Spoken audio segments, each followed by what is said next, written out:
Welcome back to another episode of Late Entry, hosted as always by CTE/RBF/EDFG Kyle. Where am I? How are we doing? Hosted by Joe Biden. Hosted by Joe Biden. I thought with the CTE that would hit. The fans will let us know. As always, your boy Double Dose. We have a very, very, very fun show to talk about tonight. We had some real good games today. We're going to get into some of the breakdowns of that. But before we do, I want to start off by saying good, better, best. Never let it rest. The Bears can't beat the Packers, and I'm saying it with my chest. Let's go! We've got the greatest thing of all time today. And Kyle and I are repping, if you're watching this on YouTube and not listening to the audio version, we are repping the Alliance over here for the first time in so long. Now, there's a few layers to this, all right? Usually Kyle and I are beefing about something, dog. And sometimes it's about Green Bay versus Detroit. Sometimes it's about my expectations of Detroit versus his expectations of Detroit. Today, it is all one big happy family over here in the Midwest. Now, Ben Johnson lost, baby!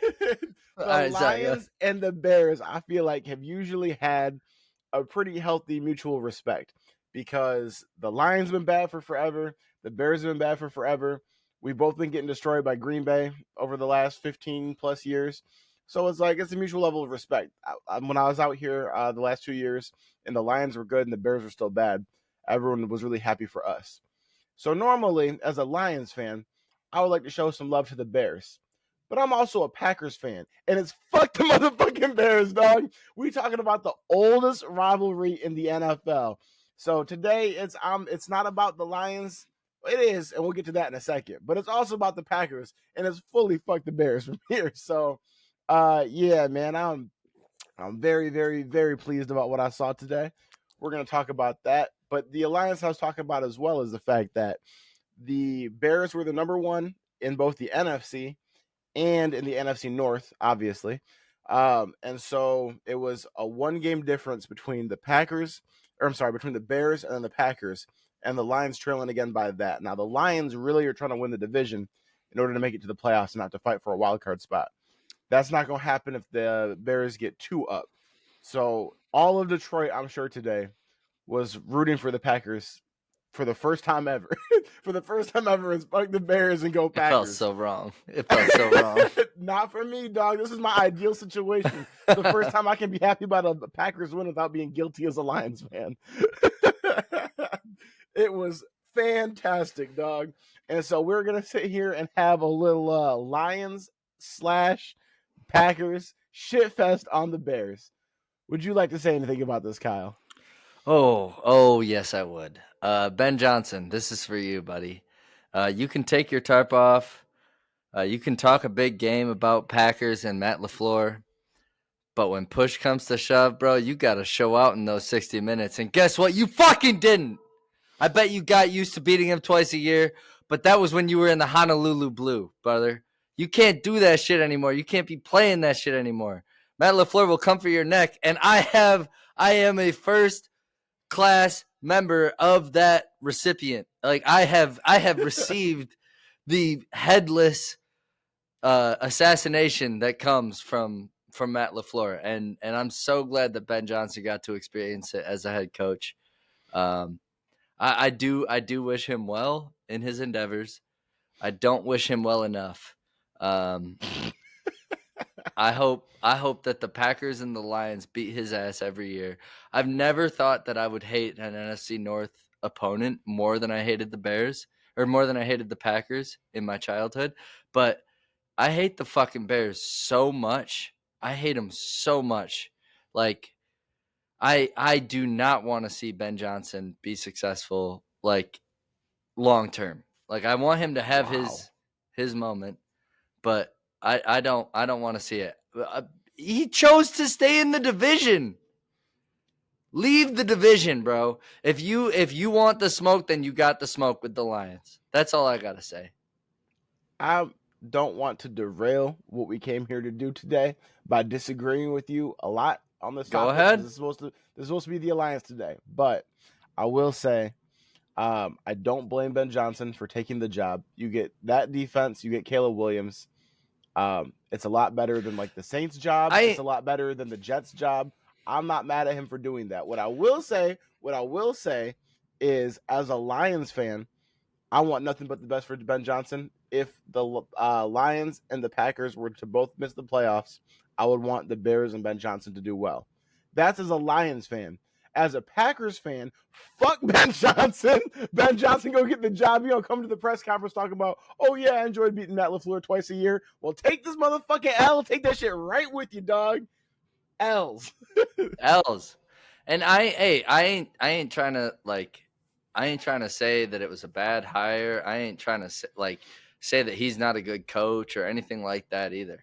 All I'm saying is when it comes to us versus you, I hope and the fact that you chose to stay here and stay close to home, I hope every time we see you, we rock your world, and I hope you have a tough ass time in this division because you decided to stay here and you decided to fight against directly against the team that you just left.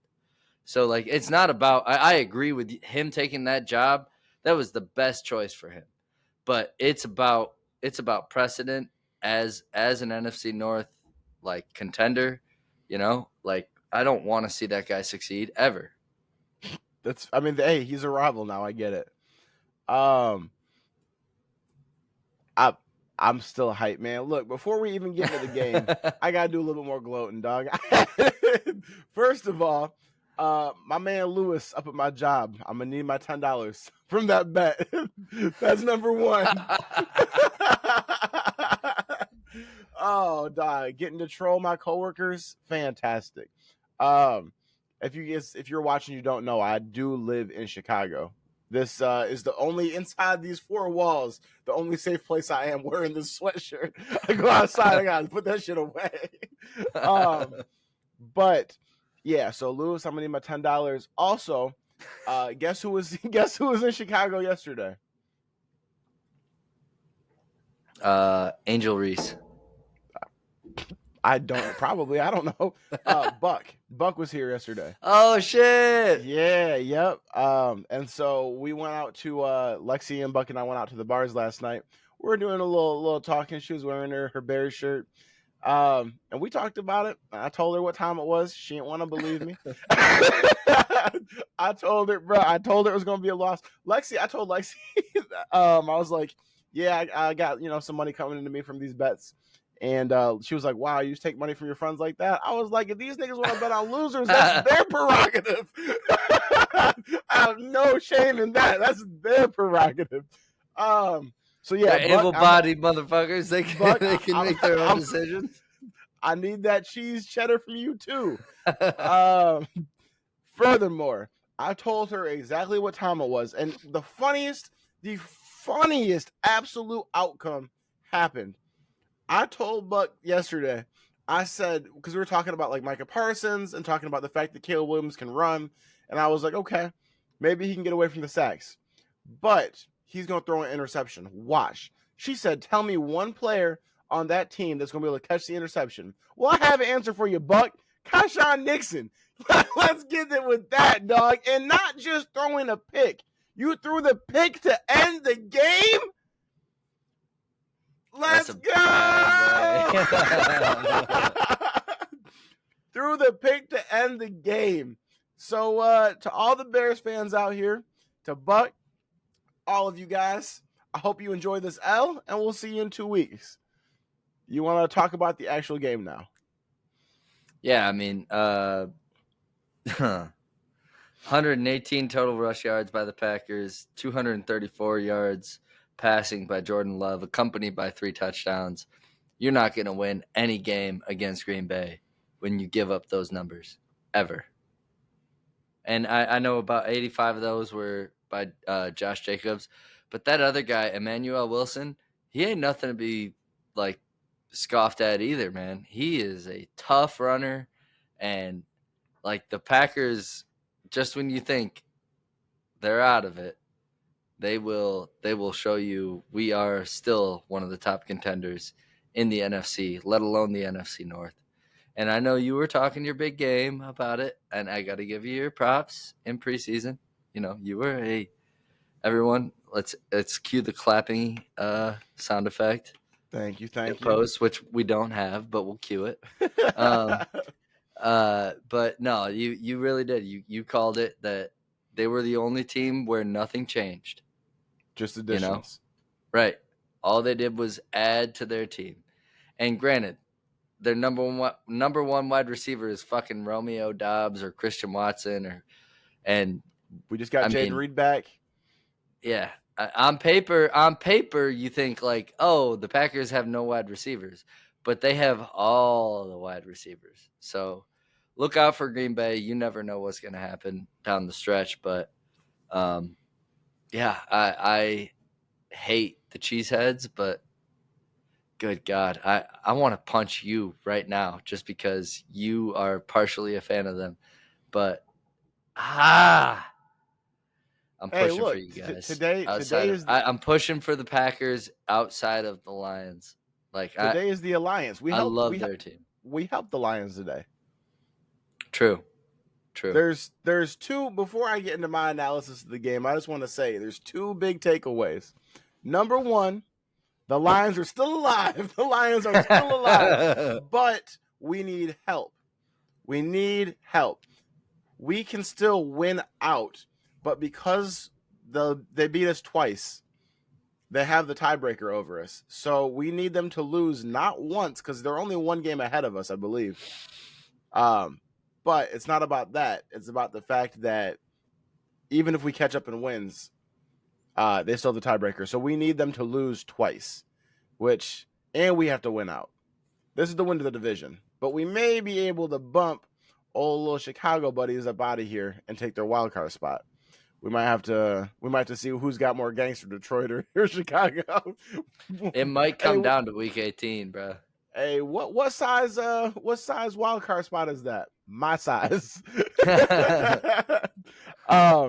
Takeaway number 2, and I know it's a different quarterback, but things don't change. We still own you. And I didn't get to see it because I was hoping that we'd get to see Aaron Rodgers with the Steelers one more time. Go put that belt to ass on the Bears. But, hey, Jordan Love and the Packers, hey, still doing it. I will say, though, all jokes aside, we all knew it was going to be a close game, and it delivered. There was several close games today, several great games. Talk about the rest of them later, but this Packers game, Caleb Williams is a fucking magician. The way that he's able to escape, and he's getting better. And that's another thing that I said. I told the Bears fans in like week 3 or 4 when they were talking about start Tyler Bagent. I'm like, hold on, bro. Let's give the system some time. Let's give a second-year quarterback some time with a new head coach, a new system. Let's see what happens. What happens is Caleb Williams looks like Junior Patrick Mahomes. He's not there yet.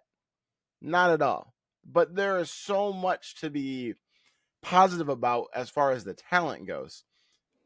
Just watching him escape in the pocket, watching him roll out, and bro, he made a throw to, I think it was one of the tight ends today.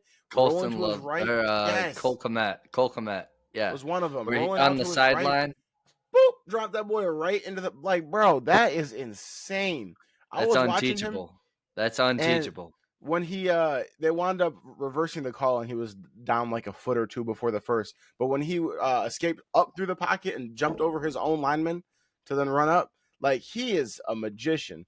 And I'm watching the game and I'm like, yo, I'm not feeling like I'm watching the bummy ass Bears. I feel like I'm watching a quarterback with some skill, a competent quarterback, and I'm scared. And I'm scared every time the play starts and he's got the ball in his hand. I'm like, oh, every time he throws it deep, I'm like, oh shit, where is this going? And to wrap it all up with a bow, I guess I would just say the fact that I talked about this, I think it was last Wednesday. I said that the Bears and the Patriots are both atop their conferences right now. And I said they're both ahead of schedule and playing with house money. And I'm very proud of both of them. But I don't think that either of them are ready to win it all yet. I think they're all still too young. They need more time together, more cohesion. And I mean, the Patriots obviously had a bye this week, but the Bears, we're gonna see. But this just showed, like, I know they've been very, very good in these close games and closing them out, but when they absolutely needed Caleb the most today, he still made that young mistake. So, I mean, we got two other teams in this division that I'm pulling for that have veteran quarterbacks who hopefully are not going to make that mistake. Jordan Love made a similar mistake in the playoff game against the 49ers 2 years ago when that game ended with him throwing that crossbody. You know what I mean? It was an interception. So I'm hoping that he's learned from that. Obviously, we know what Jared Goff is, extreme veteran. So I'm hoping that between the two of them, they're going to be able to figure something out. Whereas Caleb Williams, I think, still needs a little bit more time before he's ready to seriously contend. Not to, rate on our parade of some more, but I almost disagree with you, man. I almost think that this team could carry Caleb all the way to the playoffs. I really do. Them losing tonight was not a good factor for that. And do I think the Lions beat them week 18? Hell yes, I do. The Lions have a lot more work to do before they even get to the number 2 seed, which is facing the Bears probably. The Packers are probably going to win the division, even with their tie, which kills me. But to me, yeah, I mean, Caleb has grown so much. He scares the fuck out of me. He scares the absolute fuck out of me going into the week 18 matchup because he is only getting better, like you just said, and he's only reading defenses better.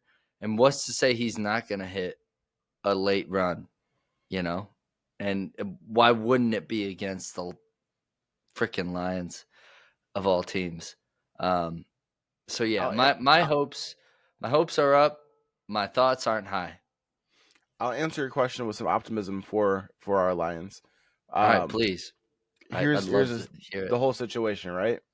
Yeah. And today it was different, and this is where I'm saying Bears fans should be feeling happy even with the loss. Ben Johnson said I think after last week when they beat the Eagles, he was like, "We're winning in spite of our passing game." Today that wasn't the case. Today Caleb was airing it out, and he was finding the openings in the Packers defense. Every time they caught a ball, not every time, lots of times they catch the ball, someone was scheming wide open, and Caleb was hitting him with it. He was finding his open receivers, but even when he wasn't, he was making plays like the one that we just talked about. Here's the thing, though, of why I'm not convinced in the Bears as a serious contender this season. Everyone on the Lions has been there before. Everyone on the Packers has been there before. Both of those quarterbacks, Jordan Love and Jared Goff, have won playoff games. Jared Goff has played in a ton of playoff games. He's played in a Super Bowl before. When the lights get bright, I think everyone on both of those teams, for the most part, has been there. The moment's not going to be too big. It doesn't mean they're going to win, but it's not going to get too big. Caleb has never played in a game of that magnitude.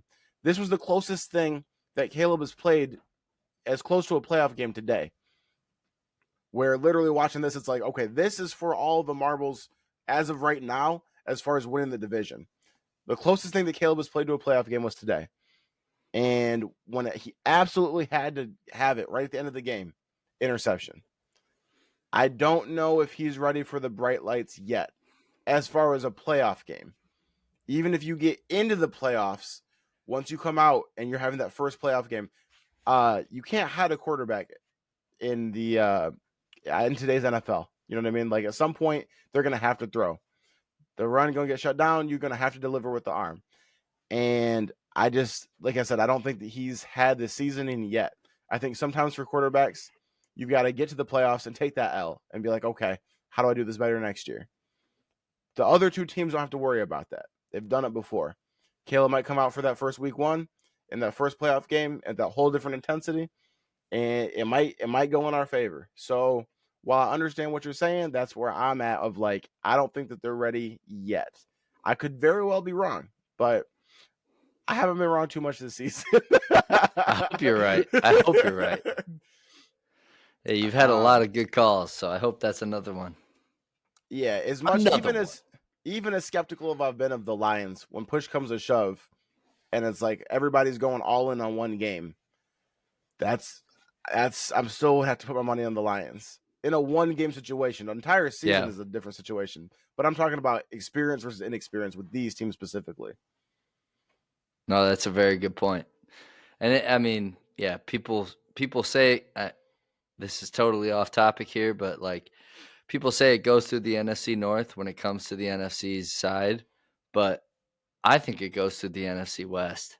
I think it's going to go through the Rams, the Seahawks, all those guys. Like if you can beat them, then you got a chance. And guess what? The Lions have a chance next week Sunday to go and do that. So, I mean, we'll have some episodes to reflect on that as it gets closer, but that's a big game. Oh Us yeah. beating the Rams would be huge. Well, what's crazy too is the fact that I know I would say probably almost everyone thought that the NFC North is probably going to send 2 to 3 teams this season to the playoffs. Right. And yeah, like you just alluded to, it's the NFC West is probably going to be the one to do it. They've got the Rams, they've got the Seahawks, and they've got the Niners. The Niners have the same record as Chicago right now, and they're The actually in most sixth fraudulent place. 9-4 fucking team in the world. But go ahead. How do you call them frauds? I'm the biggest. You will not find a bigger 49ers hater than me in the entire world. How do you call them frauds? They've won with everyone You know hurt, how dog. that's how I say they're fraudulent. It's the same thing people said about the Lions last year. Yes, we win games without players, but when push comes to shove and when you put us against a playoff team in a divisional round, we're going to lose. And that's what's going to happen to the fucking 49ers, dude. It's the exact opposite, dog. The Lions were kept winning and kept losing players. The Niners were losing or winning without the players. Now they've got them back. The Lions were winning without the players too. Right, and they kept losing them. They didn't get them back. We went into the playoffs with 22 people hurt. What do the 49ers have in their favor right now? They are getting their players back. They have Brock Purdy, Jennings, Brock Purdy, Juwan Jennings, Ricky Pearsall, all of them missed time. They're all back now.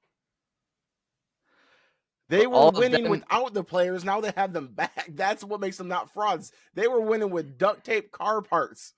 And now all the parts came from the manufacturer. They got the car rebuilt. I'm scared as hell of the 49ers, like every year. They won't fucking die. It just shows you how good Kyle Shanahan is. It doesn't matter what the fuck he's got. That motherfucker is MacGyver. Give him a piece of duct tape, a fucking rusty spoon, and a fucking bowl. That motherfucker's going to get to the playoffs. And he still won't get a fucking Super Bowl. He still won't get it done. You're talking real loud about a team that's been to more Super Bowls than we could have dreamed of. Yeah, I'll talk big loud because I'm on my platform. Hell yeah, I will.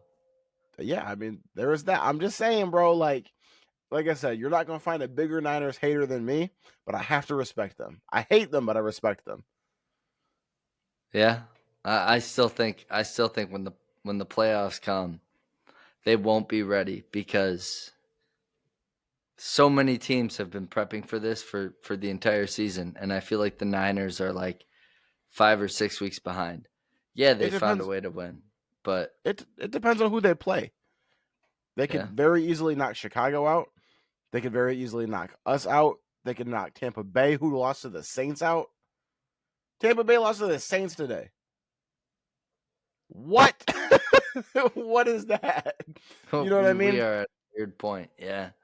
I mean, they're really probably only and that leaves the only teams left: Green Bay, who they could beat. I don't think that they would, but they could beat. And then that leaves their 2 division rivals, the Seahawks and the Rams. Divisional games are always weird. You'll see a team with 3 wins beat a team with 10 wins just because it's a divisional game. You know what I mean? And so they could very easily take anybody out in the playoffs. I don't want to see the Niners. I want someone else. It's like a fantasy football where you're like, hey, look, I'm on this side of the bracket. You're on this side. I'm just hoping that he gets knocked out by somebody else before I have to face him. That's how I feel about the Niners, dog. Give me anyone but the Niners, the Seahawks, and the Rams. But yeah. Well, we got the Rams this fucking week as Lions fans, so we'll deal with that. And as excited as we are right this moment for our season not being over, it might be over next week. Matt Stafford might get his revenge on us from us knocking him out the Yeah. playoffs 2 years ago. And Yeah, then we we got to got listen some to shit to Kelly prove. fucking Stafford talk shit about Detroit again. If I can somehow not hear from Kelly Stafford after this upcoming week, it'd make me so happy. So happy. My God. Jared Goff, shut her up. Anything else on these little Cubby Bears before we keep it pushing? Go Lions, one pride. Go Pat, go. All right, killers. All right. Hey. Fan base. I mean, All right. Bills versus Bengals. Another amazing game, dog. Before we get into the game, I want to ask you, because I always think about this. Did you play football in high school? No. Okay. Middle school, but yeah. I used to hate playing in the cold, playing football. Like, everyone has been outside before in the cold. And everything uniform with the hurts. pads. It hurts to breathe. Your hands hurt. You know what I mean? Like, and it just sucks. Like, making contact and when you're cold hurts so much worse. Your hands are freezing to death. You're trying to catch a ball coming a million miles an hour. You're trying to block somebody or tackle somebody, and your hands just hurt. Like, I saw them playing today in the snow, and I was like, this just looks fucking miserable. I think about that all the time. Of like, I would not enjoy this, and some people enjoy it. They're like, hell yeah, it's snowing, let's get it. But I know the Buffalo Bills usually love playing in the snow, which is why the first half of this game today, I was like, are you sitting here telling me that the Bengals are out here beating the Bills at home in the snow? I was like, what the hell? I feel like I was watching a zebra swim faster than a fish.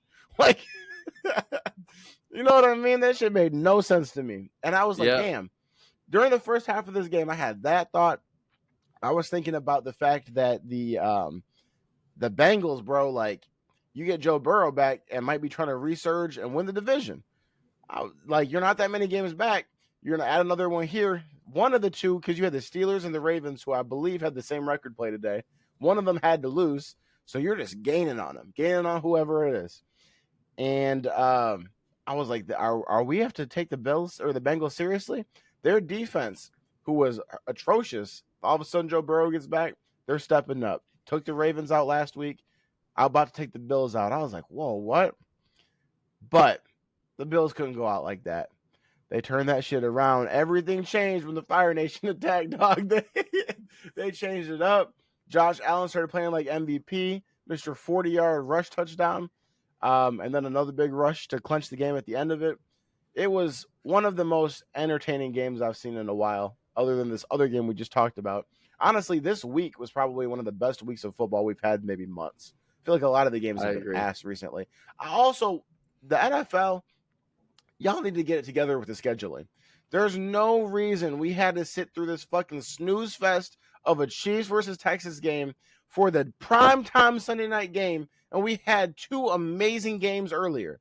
I understand that the Packers and the Bears are America's game of the week. That's always like the afternoon game. Cool. The Bengals and Bills should have been the night game. And I understand that y'all need to flex more games out. I really wish that they would. Because, yeah, this Chiefs Texans, like, ain't nobody trying to stay up late at night to watch, what was it, 13-10? 17-10? 2010. Regardless of which. It was an enjoyable game, but that was a noon game if I ever saw one. Yep. What you think? No comeback, no excitement in that Sunday night game. I agree with you completely. This Bills game would have made for a perfect Sunday night game. Mm-hmm. You have two of the top 5 or 6 quarterbacks in the league playing against each other in their prime. Like, I mean, it was so fun to watch. I thought for a second that the Bengals were gonna like stretch away and get away with it, but man, the Bills just kept fighting, and that was such a fun game to watch. I got to give a shout out to Benford. I don't know his first name, but the guy had a sack, a blindside sack on Joe Burrow. He had a PBU, and then he went and got a pick six in the third or fourth quarter, whatever that was, when they really flipped the game. That guy solely handed you guys the victory. I mean, Josh Allen did what he did. James Cook did what he did. But Benford, all due respect to you, my brother, you literally, you single-handedly won this team that game. And he understood the assignment. A pick six, bro. And he caught that off a screen pass going to Jamar Chase, and he caught it like an oh shit ball. Like it was like Yeah. oh, look what I found. And he ran it back for a touchdown. So I got to give respect to that guy and to the Bills in general and their coaching staff for coming out on top when, honestly, I did not think they were going to win that game. The Bengals backs were against the Bengals backs were against the wall, and there was no way I saw the Bills having the heart to get that done. I don't care how much you believe in your team and your program. I really thought that the Bengals had the recipe, but shout out to the Bills, shout out to Josh Allen, that 30-yard run where he slipped by the defense. He did everything he could to keep the offense on his back, which The offense on their back? I'm not trying to have any more plausible offenses, but I also have to apologize to you and Toph for hoping that Jared Goff would be something close to this, and he's not that. To Josh Allen? I knew he wasn't, I knew he wasn't Josh Allen, but I didn't think he was a fucking statue, and he has shown he's a fucking statue. So that's where I rest my case, I guess. Oh, I forgot. You're talking about that time that you said that you wouldn't trade Jared Goff for Josh Allen. All right. Hey, apology accepted. I was like, how was this relevant? I had to think about it for a second. Yeah. Yeah. Well, we'll move past that one. Yo, I mean, honestly, who he's more comparable of not, because Josh is a big runner and a super powerful arm. Joe Burrow, I would say, is a more apt comparison for a Jared Goff's game. And I was watching Burrow throw today, dog, and Burrow, I missed him so much. Like, Joe Flacco ball was fun and all after we got past the Jake Browning ball.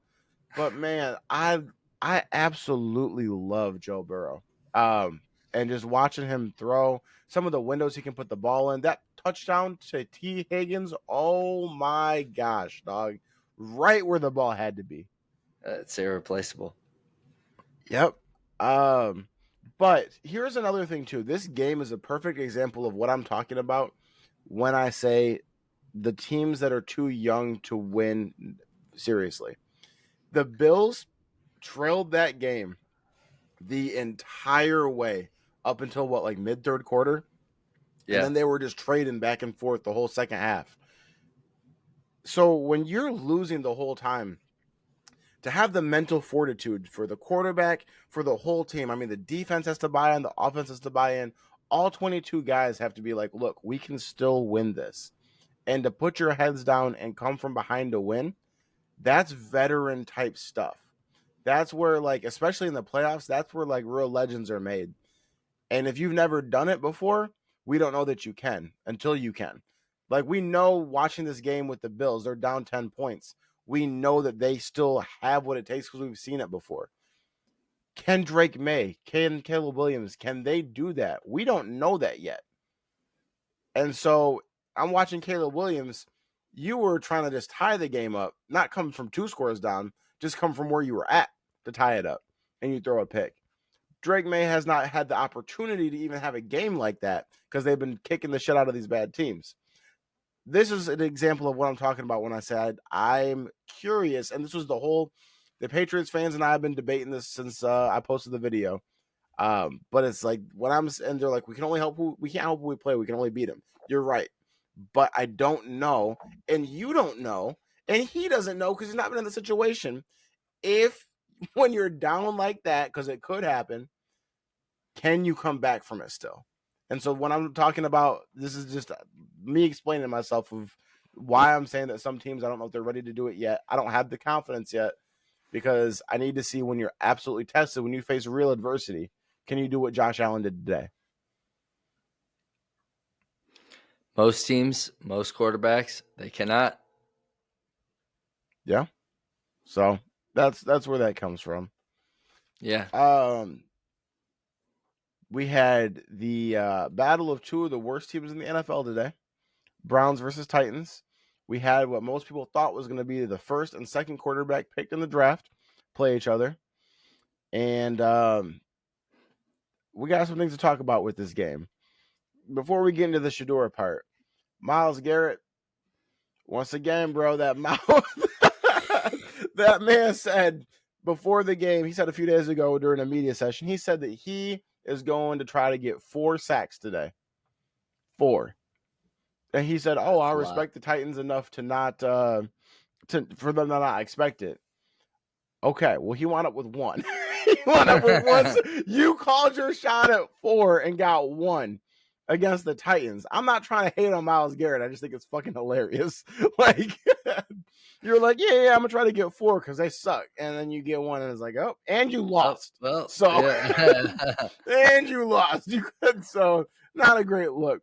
But Myles Garrett is at 20 sacks for the season. I fully believe that he's breaking the record this season. He still has 4 games to go. I think they were officially eliminated from the playoffs today too. So all they have to play for is Myles Garrett getting this record. Breaking the record on a team that misses the playoffs is kind of crazy. But yeah, that would right be now, nuts. Strahan and J.J. Watt both are tied, I believe, at 22.5 sacks. So to be the undisputed leader, he'd have to hit 23, if my math is correct. Yep. I think he's got it. I definitely think that he can get 3 more sacks. Even if he gets 1 a game, he'd still finish with 24. So he can afford to get, he's got 4 games to get 3 sacks. I think it's possible. Yeah. Even if Jordan Love gives him 1, So, I think he'd get it done. You asked me before we started recording if I'd ever seen that video of what's the old boy's name? Gastineau. Mark Gastineau? Yep.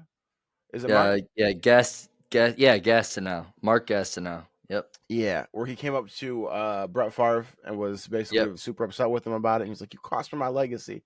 I completely with him in the sense of being upset with it. As of confronting him in public, I don't know all about that, but just in the sentiment behind that, he played in an era where they didn't make the kind of exorbitant money that they make now. And so for you to play that long again, you're really playing like for the love of the game. And you earned all of those sacks. And so for your legacy to be wiped out by somebody gifting somebody 1, I completely understand why you'd be upset about that. It reminds me of when Michael Irvin was talking about how these new young receivers aren't built like the old one, and he was like, "I was out here running, and they missed the pain, and they missed the pain." And it's like that was Gastineau, dog. He was like, "I was doing it back in the old days. I was running through fucking brick walls, and you just get gifted 1 to break my record. I'd be salty as hell too. Would you not?" Oh, absolutely. I don't know if I'd cry to Brett Favre about it, but I would be very upset. And That's your yeah, I also don't know if I'm Brett Favre if I'm taking that fall, because I know he took that fall, and I don't know if I'm taking it. Like, yeah, you changed, you altered the course of history by doing that. Right. By letting, you knew that free rusher was coming through. One of the best edges got unblocked to get the sack record. I mean, yeah, that's not a good look. And yeah, I would not. I would be pissed the hell off, man. I don't know if I'd cry. I probably would, knowing me and my emotional self. I almost cry on this podcast every week. So, like, I don't know if I'd be able to get through, a confrontation with Brett Favre after knowing he literally gave away my sack record. Yeah, I'm with you on that. But I think that it's going to get righted, Doug. I think that Myles Garrett's going to stand alone at top of this record by the end of the season. I'm fully a believer of that. The only thing that he's got to hope for is that his team doesn't just give up and not help him. Yeah, literally. They have nothing to play for. Just pray on your defense for 2 weeks, bro. That's all you need. So who are the Browns facing next week? I couldn't tell you.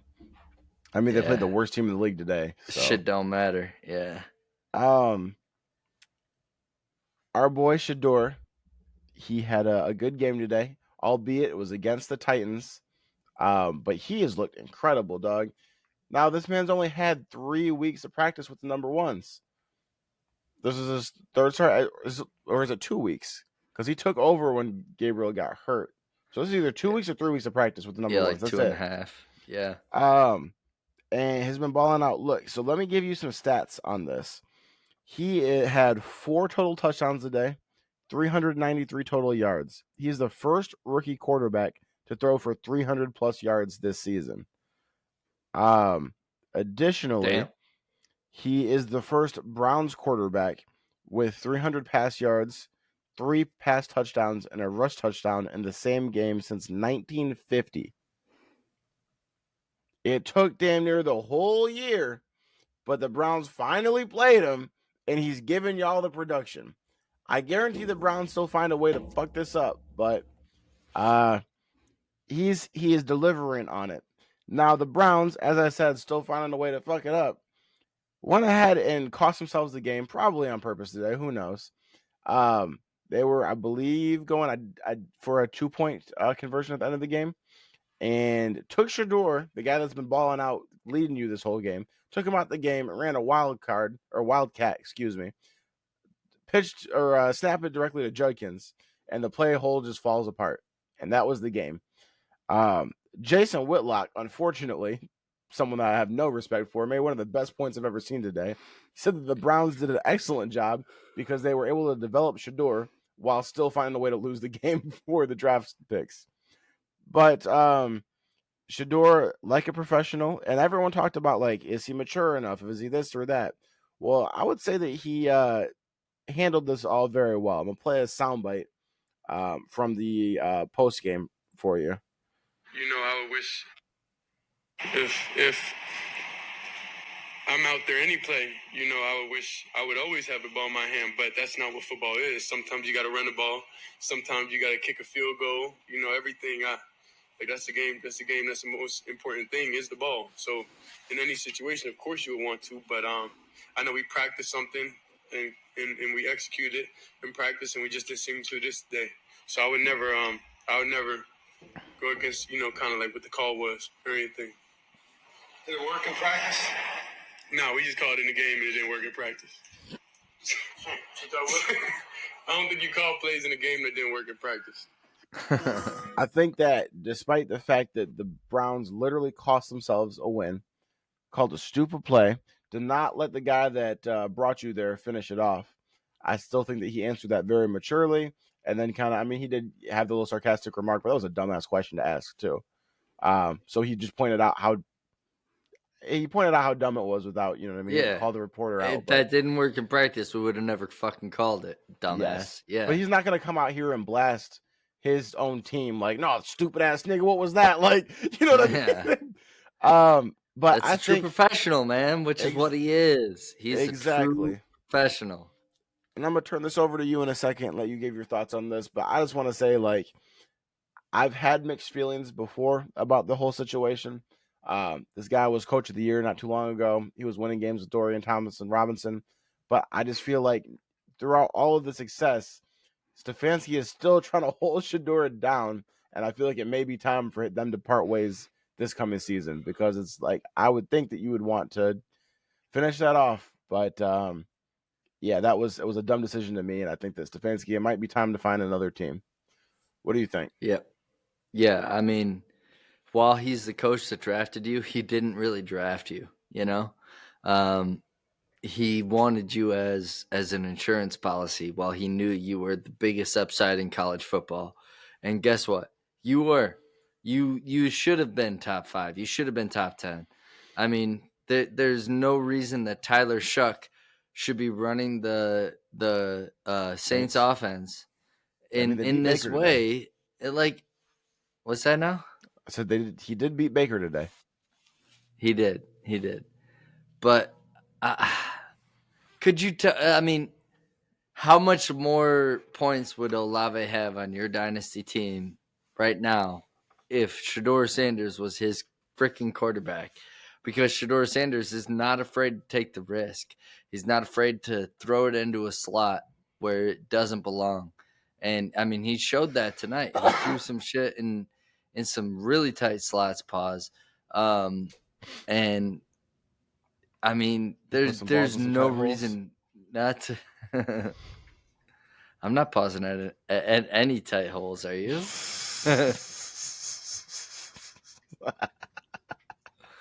Anyways, to me, he's the next Patrick Mahomes. He really is. Not necessarily in Super Bowl wins, but in excitement and like playmaking ability, he is the next big thing for this league.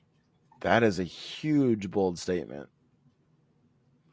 Like I said, not in wins, not in Super Bowl victories, but I ain't gonna predict anything like that. But there ain't gonna be a beating heart that is involved with the NFL that doesn't think about Shedeur Sanders for the next 10 years. I think that most people have that opinion about Jackson Dart more than. Hey, look, we're gonna revisit this. We're gonna revisit this later. Jackson Dart's great. Shedeur Sanders is a generational talent. You think that Shedeur is better than Jackson Dart? Yes. Yes, I've thought that since draft night. Okay. I wasn't. We've had they're in different situations entirely. I wasn't as familiar with Jackson Dart's game before he was drafted. I've been extremely impressed by his performance with the Giants, and I can only wait to see what happens with him and Malik Neighbors. Now, that being said, Shedeur has not a Malik Neighbors to throw to. He's in a way worse situation. It's in a way worse situation. But I'm curious to see. That would be an interesting thing to kind of take a peek at moving forward. You know what I mean? Cam Ward's in an even worse situation than both of them. But yeah, I mean, that whole trio is going to be like the Caleb Williams, Drake May, Jaden Daniels trio. Like we're gonna have some things to evaluate over the next few years and see how they all pan out. You have anything else on the Browns versus the Titans? I think I'm chilling. Okay. We referenced this earlier tonight with the Chiefs and the Texans. It was a decent game. It wasn't terrible. Shouldn't have been Sunday night, but alas. Chiefs season is all but entirely done. They all look like they knew that too. The fans look like they know that. By the end of the game, the stands were pretty empty. But the Chiefs just all looked dejected by the end of the game, and it's like setting in like, damn, like this might have been it for this season. It was a total offensive collapse tonight. Their defense played really, really well, but the offense, it was everybody chipped in.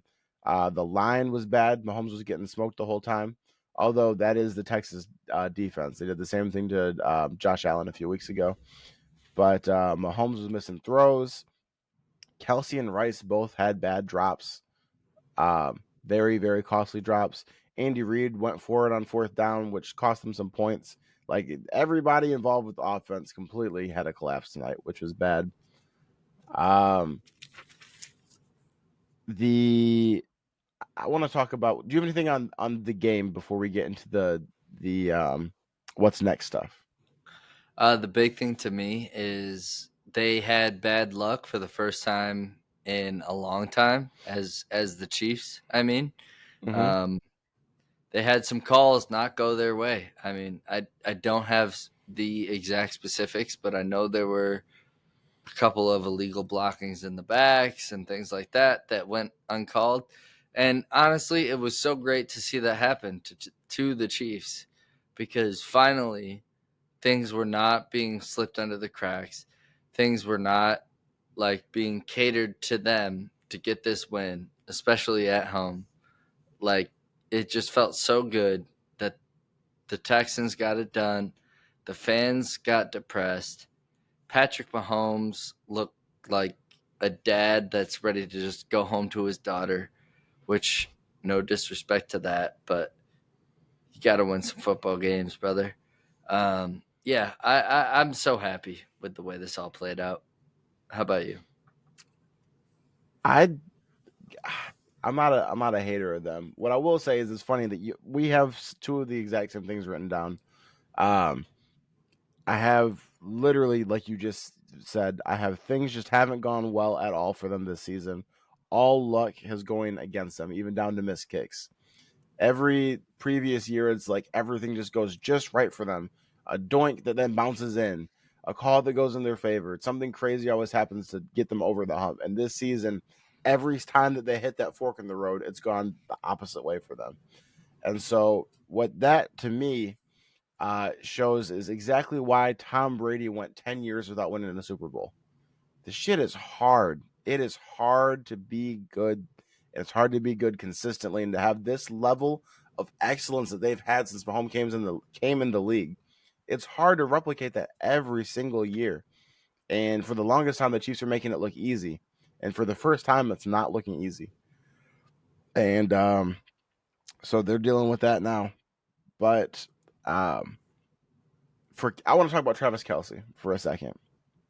Okay. Travis Kelce is one of my favorite football players of all time. One of, not number one, but he is one of.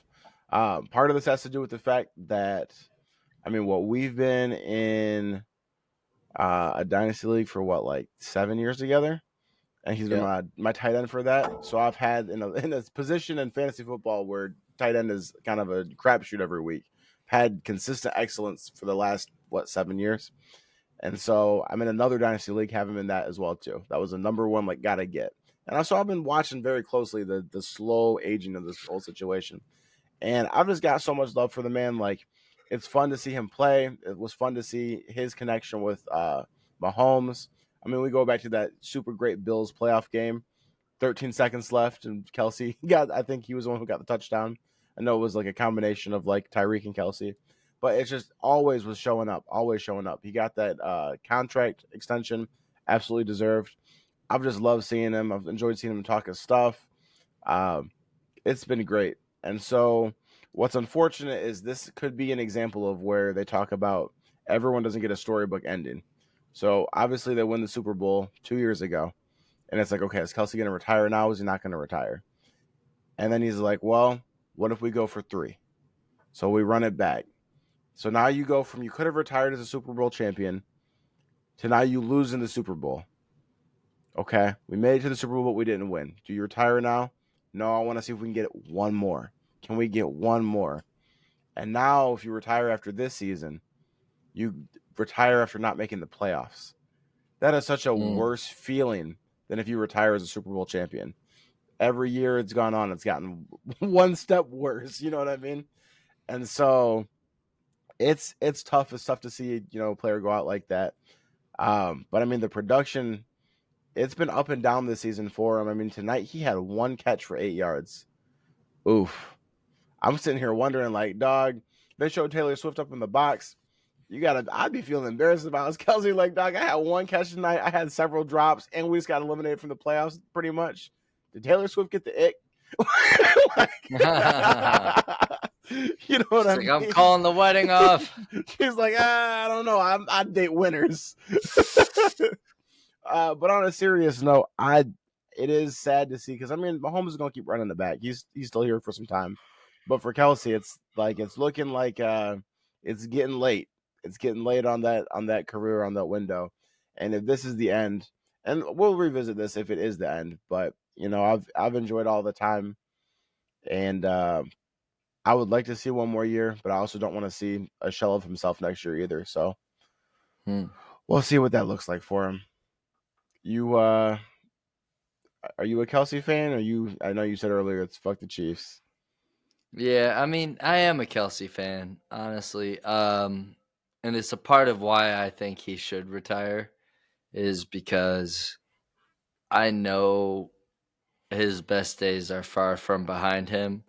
And as our fans watching this, Hopefully, no. He basically just cost them a game tonight. It wasn't just him. I mean, he was a big part of it. Rashee Rice had a horrible drop for a first down. You telling me that his drop wasn't unacceptable? No, I said it was. I started this by saying it was a total offensive collapse. Not one person on the offense played well tonight. And the coach fucked up too. Yeah, I mean, Reed fucked up calling the fourth down play, you know? I mean, and I'm the last person that needs to say that wearing a Lions jersey, talking about a coach fucking up a fourth down play. But it felt like, it really did kind of feel like the Chiefs were still in it until that last, until the Texans got to 20. Like, it felt like the Chiefs could still get it done. And, I mean, that's what you want from your team. So for me, the Chiefs are still fine, but yeah, you got to win everything now. You're 6-7. I knew that was coming. I mean, they even if they win out, they need help. I think that they're probably cooked. I really do. Yeah, I mean, they're pretty down bad. Definitely. I felt like we didn't have the world in our grasp. The Chiefs definitely don't now. It's crazy, man. We might see this playoff season as no Joe Burrow, no Mahomes. The Bills is a wild card. Potentially no Lamar. The Colts with Riley Leonard, apparently. Like, who knows? God. Yeah. Real quick on that too. Shout out to Daniel Jones. Praying for you. Hope you make a full recovery. I'm devastated by this injury, given the fact that if you guys have been listening to me for a while now, I think you've figured this out on multiple stances I've taken. I am a person that loves to find out.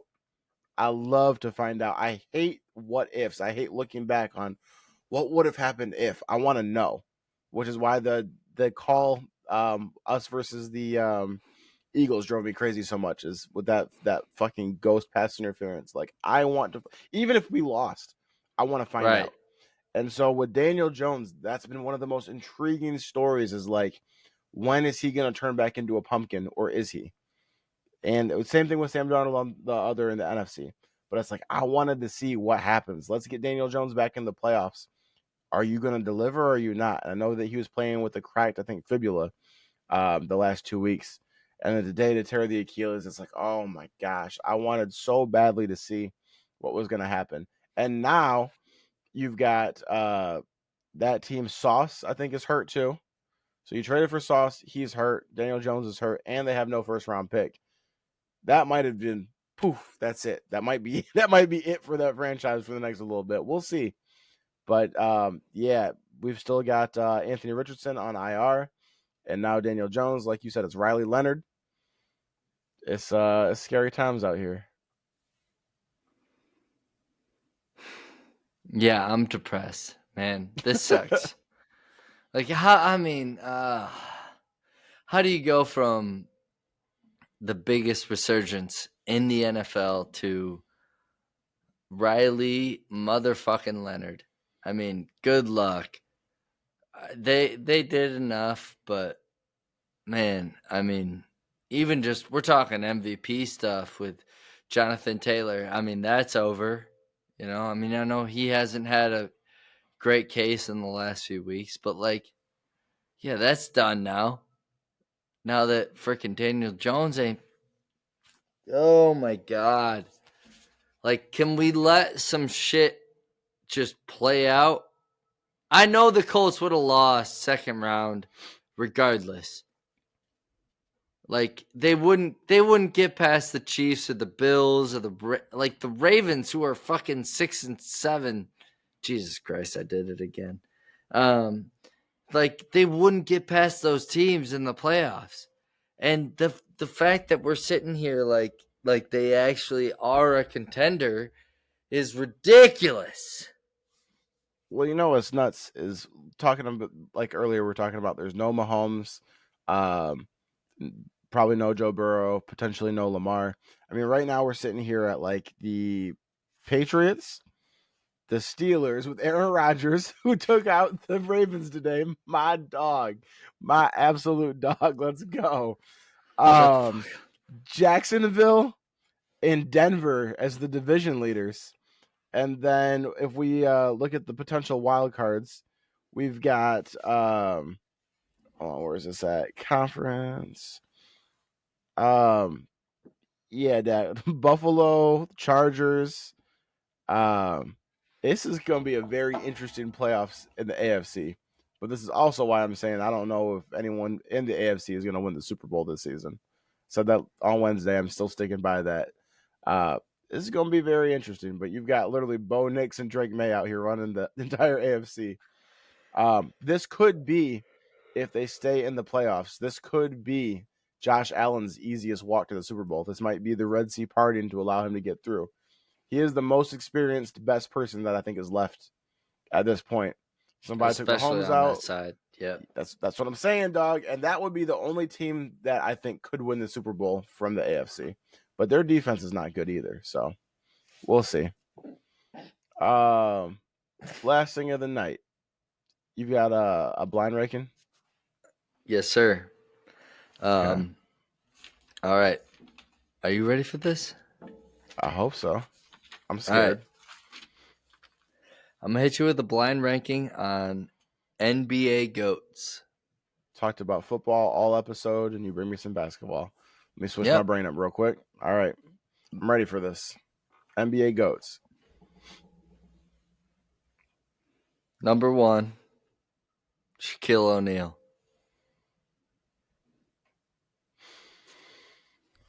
I only have 5. Yeah. We're going 1 to 5. Yep. I'll put Shaq at 5. I'm sorry, I'll put Shaq at 4. All right. Number 2, T-Mac. 5. Good choice. Number 3, LeBron James. That's the GOAT. 1. All right. You thought I was going to do it to you, but I won't. Vince Carter. Okay. 3. So right now you have Shaquille O'Neal 4, Tracy McGrady. 5. Damn, you cooked. Tracy McGrady 3. No. You're fucking this up. You got Shaq. Nope, hold on. I have T-Mac at 5. I have Shaq at 4. I have Vince Carter at 3. I have LeBron at 1. I have 2 open for Kobe Bryant. Ladies and gentlemen. You cooked. If I knew them, the only thing that I would change would be putting Shaq at 3 and putting Vince Carter at 4. That's it. Aside from that, your boy out here just fucking, hey, you know. I really thought me throwing Shaq in there at the beginning was going to have you put him at 2 and put you in a position between LeBron and Kobe, but it didn't. No, I figured there was going to be better and worse people than Shaq. But I think that Shaq is the best senator ever. So, you know what I mean? Even, like I said, putting him at 3 would have been cool. Putting him, I mean, having to go between him and Kobe. Yeah. But, yeah, I'm cool with that. So, yeah, we got T-Mac at 5. You cooked. Shaq at 4. Vince Carter at 3. Kobe at 2. LeBron at 1. Yep. You had, Yep. You had that. That's exactly how you had it. You son of a bitch. Yeah, you know, I really wanted. I mean, there was no way you were putting anybody above LeBron, but of course not. I wanted to find some controversy for it, but I couldn't do it. Hey, there we go. What would have really fucked me up is if you had LeBron out and put Jordan in, because then I would have been like, oh my God, is LeBron on the list? Do I put him in? Oh my God. That's exactly what I should have did. Better luck next time. Oh, there will be a next time. Hell yeah. Find out on the next episode of Late Entry. Like and subscribe, motherfuckers. We will see you guys on Wednesday, 10 p.m. Eastern, 9 p.m. Central, For the live episode, it will be Lexi's Lore as it is the second Wednesday of the month. We will catch you guys then. Peace. Peace.